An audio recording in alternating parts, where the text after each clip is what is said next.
We're your hosts, Hugh and Adrian. I'm an investment professional with an MBA in finance. And I'm Adrian, a financial counselor, and I help my clients establish and reach their Wealthsaver financial goals. Tailored Wealthsaver podcast is here to bring you tailored stories that will educate and inspire you on how to enjoy life, grow wealth, and become a wealth saver. A while back, I posted what seemed to be a lighthearted meme about financial decisions. It was pretty popular too. It wasn't until I came across a post about financial shaming and empathy that made me revisit my post. It made me think, was I guilty of shaming people on Instagram, even though they were with the best intentions? I think we can all agree we sometimes overlook what we say in the moment, thinking it was for the best. And really, we were just shaming someone unbeknownst to us. So today, we are tackling the financial shaming boogeyman with the same person who made our post, our guest for today, Professor of Financial Planning, Housing, and Consumer Economics at the University of Georgia, Dr. Thomas. I began to write an entire intro bio for Dr. Michael Thomas and realized the people who probably knew him best are either his family or his students. So, of course, we did some research, and of course, we went to rateyourprofessor.com. And out of 36 ratings, Dr. Thomas, you have a 4.7, which, surprisingly, only two were not a 5. They were still 4s. So if that doesn't say it, and they still ranked you as, in the 4s that stated, it still ranked you as awesome, right? So they're like, he really is knowledgeable in what he teaches, and he really cares about his students. He always has a smile on his face and is really enthusiastic. And another student wrote, don't leave it without at least having a conversation with him. He is so kind, and his lectures are like a church service. Wow. Well, at least the spirit is moving, right? Amen, right? So why did we bring Dr. Thomas on, you ask? It's really for a subject that I think deserves more attention, having financial empathy. The real reason why many of us don't like discussing finances is sourced from this. So, I'm gonna kick this off, right? And Dr. Thomas, can you kind of tell us at least where this all started for you? Like where did the interest in personal finance come from? Yeah, so absolutely great question. I've always been a math person, so I've always enjoyed math, and I've always liked kind of figuring out how things work. And then in understanding how things work, kind of working backwards to thinking about, all right, if this leads to an end, what do I need to do in the beginning to avert that end or to create a new opportunity or possibility for myself or for someone else? So math for me is that lane and that angle. It's also important for me because I grew up in Gary, Indiana, during a time where Gary was murder capital of the United States, or at least top 3 murder capital, single parent household for the most part. My mom was working 2 jobs. And honestly, there were times where I felt as if it was my responsibility to kind of fill in for my mom in terms of resources and income and all that jazz. So there were times where literally I would have like $2,000, $3,000 in a shoebox in my closet, just in case we needed something, like groceries or a bill or something would come up or whatever it may be. I just felt like that was my role. It was kind of like fill the gap. So I started working at a pretty early age and honestly never stopped working.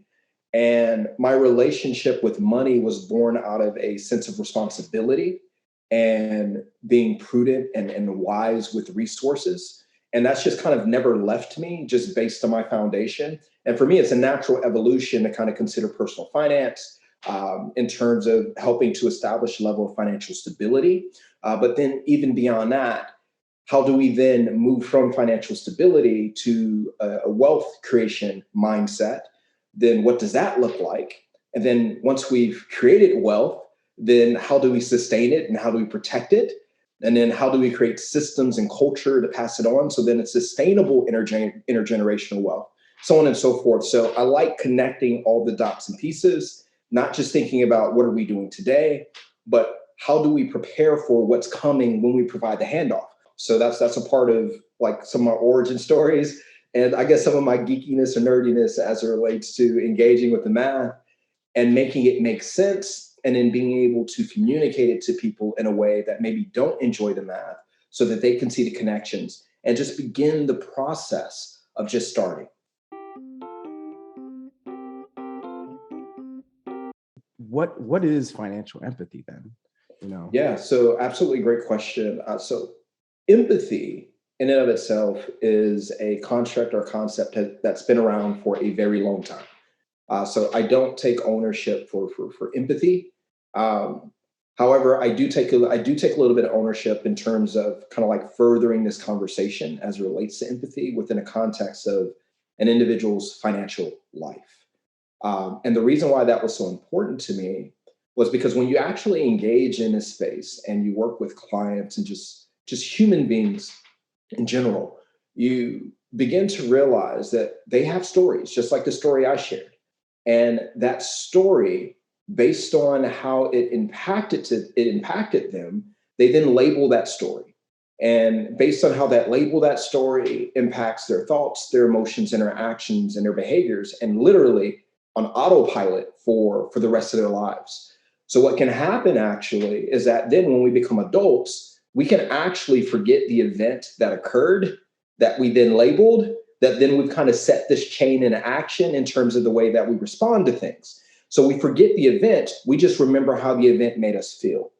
And then psychologically and neurologically, it actually creates synapses to where we learn these adaptive behaviors to literally navigate the context and the stories of our lives, whether someone else perceives for it to be bad or whether somebody perceives for something to be good. That context matters. So financial empathy is kind of taking this a little bit further, because what I realize is that when we have conversations about empathy, people literally choose what they feel as if they should engage with as it relates to an empathetic response, right? Based on my perceptions about the world, based on my perceptions about people. So if we don't label financial empathy, what can actually happen is that we can create systems in which people just choose to believe that literally someone is doing what's in their worst interest financially and they enjoy it, right? So what we can do is we can step back and view people as such and completely neglect any context behind their financial circumstances and not choose to engage with empathy as it relates to their lives, because we don't believe that we should be empathetic to these people because they are consciously choosing to do something that's counterproductive to their well-being. So language is very powerful. So when I did the TED Talk on financial empathy, it was because I was working with client after client after client after client where shame was the underlying premise of our conversations. Even as far as someone would set an appointment and they wouldn't show up, right? And you would reach out and I would be very thoughtful. I would always say, hey, I understand that you can make the appointment. Life happens, things come up. Just want to let you know that we're not mad at you. We're here. And whenever you're ready to come, we'd love to reschedule with you. Come as you are, right? Because again, it's taking the shame element out of the conversation and recognizing that the reason why someone didn't come because it's triggering a pain point. And then if we're not being sensitive to that, I could have called back and said, hey, well, you missed your appointment, but we have so many booked or whatever it may be. And right, like it's going to be very difficult to get you in. Then that person's just never going to come. And they're never going to feel as if this space is a safe space for them to be vulnerable. And that's what shame does. It diminishes our capacity to be vulnerable. And invulnerability is where growth comes from. Because someone can perceive that I'm going to shame them for the financial decisions and choices they're making, because in the context of their lives, people don't have empathy for the way that people engage with finances. So that's kind of where that came from in terms of let's label it and say that there's a reason why we should be empathetic to people and their financial lives so that we can actually start to begin to move the needle encourage vulnerability, in which I believe that out of vulnerability stems growth. So I say this all the time: financial vulnerability is the fertile ground for financial growth, basically. Do you feel like people can learn how to be more empathetic, like when it comes to financial conversations, having more financial empathy, and how can they do that if so? Yeah, I think that's an excellent question. So change in and of itself is not off limits. So, and that's the reason why the way that I define financial empathy is just literally one's capacity to understand, feel, and respond compassionately to the context of another person's life. So capacity doesn't mean that we're fixed or that we're stuck. It means that we can improve and grow our capacity to engage in these things. And when I think about empathy and I think about financial empathy in general, literally it's a process of just reevaluating how we perceive individuals and their lives. So literally it's an internal process for us, just as it is for the client when we're actually using a financial empathetic approach, because a financial empathetic approach or an empathetic approach in and of itself means that there has to be internal transformation foundationally in the way that we perceive the individual that we're working with. So it's just not a knowledge thing. It's also a spirit thing and a heart thing, and where that's born out of in the way that we understand the plight of the person that we're looking at across the way, right? So I think people try to overly intellectualize empathy, when I feel like the sweet spot of empathy is where knowledge and measured emotion connect and then drive a compassionate response as it relates to what then is going to be the optimal financial strategy for the client that we're working with. What does financial empathy look like in a relationship then? Because I mean, right, we do these, we have these moments where we're with our significant others, and then you know, I can accuse myself of doing something like similar, where I thought, okay, this person has been making bad decisions, like what are you doing with this? The credit card's here, like your debt's there. I like, come on, like, why are you doing this? So how do we, I mean, how do I change that? How do I create financial empathy in my relationship? Yeah, that is, there are a couple of elements here as it relates to empathy. One, to your point, is why is that person doing that? But why literally is only the base level of the question. Then the follow-up question is, based on your why, then where is that coming from? You get where I'm going with that? It's like you're literally peeling back the onions. And if we go back to kind of what I talked about when we first started this conversation, is that when people establish adaptive behaviors based on the context of their lives, they even forget where it comes from. So what happens is that when we engage in financial empathy, we address the why, and then we address the where. And then we identify that what we're dealing with here is adaptive response to some emotion that's triggering that this is the way that I deal with stress or I deal with these things. So then the question is, if somebody is spending in a certain way or whatever it may be, we can respond more compassionately by thinking about systems of stress. So where is the stress coming from? And can we actually peg times where spending kind of ramps up on a credit card, despite the conversations that we're having and what's going on within a context of that person's life? And then if that person starts to feel a certain way, what we're doing is that we're helping them to acknowledge that this is the way that they're addressing stress with stress. And then what we're doing is being more intentional about being a partner and say, hey, are you stressed? Is there something going on? And then start thinking about more productive ways to unpack and deal with the source cause of the issue before it even leads to the adaptive response, right? So what happens is that when we're in the context of a relationship and we're just focused on the action, or we're just focused on the bill and the numbers, right? Then that becomes the basis for the conversation. And what's happening within that is that the person who is trying to be more mindful about the finances doesn't feel like they're being heard, right? Because you've actually formed an adaptive response based on your narrative, which is why managing the household resources in a certain way matters to you. And that's connected to an emotion and you're triggered by it, right?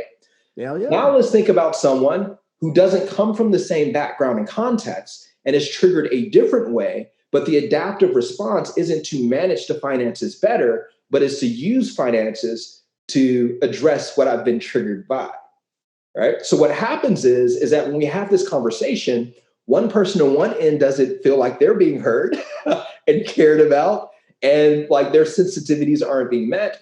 But on the flip side, if we're only focusing on the numbers and what's the financially responsible thing to do, then the person who is utilizing an adaptive response that they've always used isn't feeling heard or appreciated, right? Because we're not recognizing something about them where there's an emotional connection. And so that's where financial empathy is incredibly important, because it helps for us to unpack our systems, unpack our triggers and our emotional responses so that we can actually engage in deeper financial intimacy with our partner. So then we can actually start to build systems that appease both of our sensibilities as we're becoming the people that we need to become for one another. And if you think about this, most people never engage in that type of intimacy or level of communication and conversation as it relates to personal finances. And that financial intimacy, I think, number one, that's going to lead to less divorces. So that'll decrease divorce rate if we can increase financial intimacy. When is a good time to really discuss finances? Dating? Should you wait till after marriage? And I'm pretty sure we might have the same thoughts on this, but when do you think finances should be discussed in a relationship? I think and this is, let me step back here a little bit, because I see finances can be spoken to indirectly in a way to where we can really understand where our partner is or potential suitor may be as it relates to our relationships. The issue with dating in general, which is where I think that intimacy needs to be established, is that we don't engage in real intimacy, right? The type of intimacy that we engage with most of the times is sexual intimacy. A lot of times you'll hear people say, oh, I need to know if this person is a good sexual fit, whatever it may be. But when I look at divorce rates, when I look at entertainers, when I look at celebrities and superstars, I don't care how good the sex is, that is not going to keep people together. It never has, it never will, right? There's so much more to this process, but I think that we misappropriate intimacy that is literally this facade or this pseudo intimacy where we're not actually ever engaging in any real conversations about our histories and our past and our emotional dynamics and maybe trauma that we've incurred or experienced, and just really being honest and vulnerable, right? We just don't do well with vulnerability.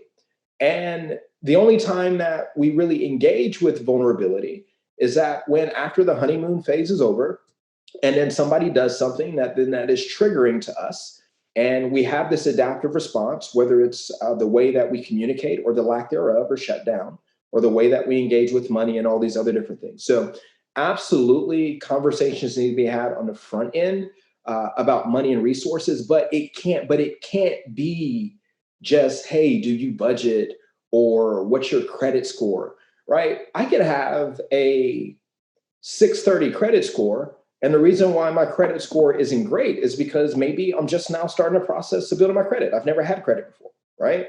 Doesn't mean that I'm a bad person or a horrible person, or it could mean that when I was younger, my parent did X, Y, and Z, and it ruined my credit history.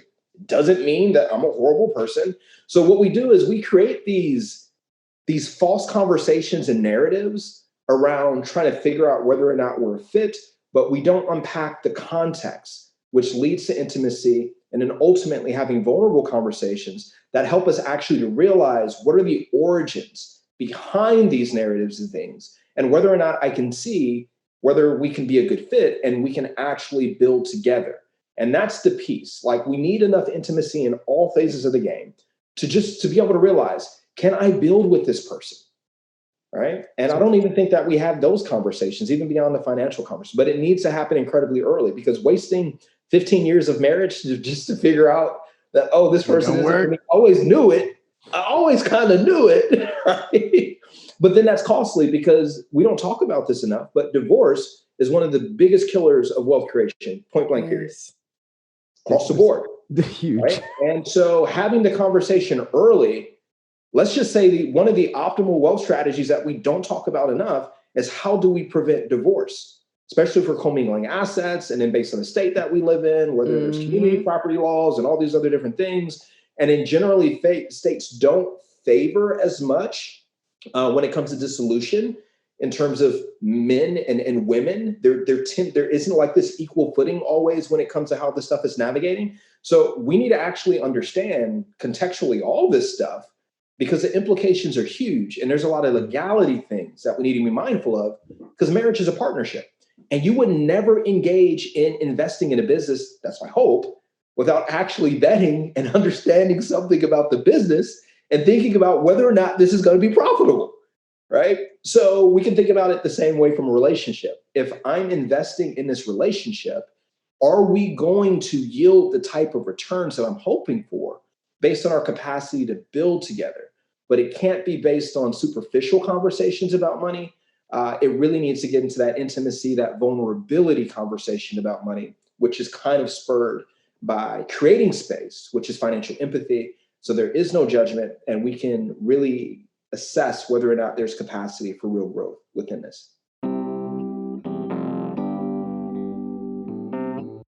All right, now we ask every guest that comes on our famous question: what does the term Wealthsaver mean to you? Yeah, so when I think about Wealthsaver, like Adrian, I just think about like all the good work that you were doing in terms of having holistic conversations about money and finances and balance in general. So I like that notion of having balance as we're navigating this process of establishing wealth. It's not just about what's coming off into the future, but it's also about how we can enjoy life today. So I like the balance of the work that you're doing, and because life is incredibly short. And I'm not going to go into like a whole lot of details here, but we have to think contextually about the way that we talk about money and resources, because lifespans aren't the same demographically. If we look at African-American men specifically, the average lifespan is 71 and a half. Oh, yeah, it's 71 and a half. So if you think about someone saying, hey, well, if this is a reality for Black men in general, saying that, hey, defer Social Security until you're 70, like what are the odds of that I'm actually going to be able to enjoy anything in life whatsoever based on lifespans and time horizons. So even from a financial planning perspective, like we need to take more context into consideration when working with different demographics, because there are different realities that we need to be planning for and mindful of as we navigate this stuff. So I like balance, and I love the work that you all are doing because it speaks to balance. So yeah. All right, now, Dr. Thomas, I know I'm so excited about your upcoming book. Hope it's not too soon that we're talking about this. No, not at all. Can you let us know about your upcoming book? We would love to do an episode about the book once everything is like out, but just... Yeah.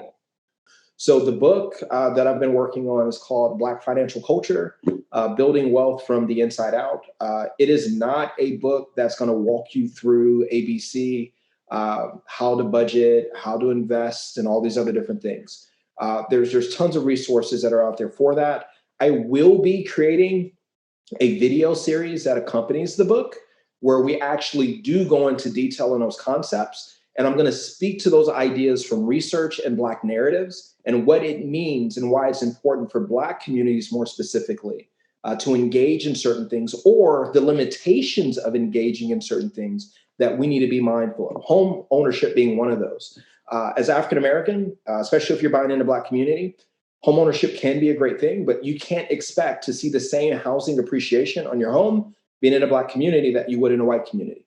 So even then, we have to think about what are the limitations on wealth creation as relates to Black ownership, especially if you wanted to buy in Black households. We need to unpack that, because that's going to impact wealth growth and creation, right? So those types of nuances and things. But really, I have this saying where I always say, you're securing the bag, but are you securing the heart? So that's the concept behind Black financial culture. It's having balance. It's understanding the psychological, emotional things that impact our capacity to build wealth, and how the optimal wealth strategy is rooted in vulnerability. It's rooted in healing. It's rooted in self-compassion. It's rooted in forgiveness and all these other different elements. So I speak to those pieces because I don't feel like we have those conversations enough. Think about it. How can you build family wealth if there's no forgiveness within a family? It's just that concept, right? And we can navigate individually, we can navigate collectively, but I think there's a good combination of having it all. But you can't build real wealth creation if everything that we're building, we're using that money to fill emotional gaps and holes in our life. If people want to get in contact with you, how can they get in contact with you on Instagram so that they don't take part in financial shaming? So you can just go on you can find me at Modom Solutions on Instagram. That's MODOM Solutions. And then I'm also going to start building out the Black Financial Culture Instagram. So that would be at Black Financial Culture. And then if you want to check out the pullover, the hoodie that I'm wearing, you can go to blackfinancialculture.com. I post, or I have a lot of hoodies and tees and things of that nature that speak to these narratives around Black financial culture in form of merchandise, paraphernalia, things of that nature. I love. And we will include Black financial culture in the show notes for everyone who is listening. Thank you for having me. Thank you, Dr. Thomas. Yeah. Like what you heard, make sure you rate us and subscribe to Tailored Wealthsaver Podcast. If you have podcast ideas or topics you'd like for us to cover, email us at podcast@tailoredwealthsaver.com.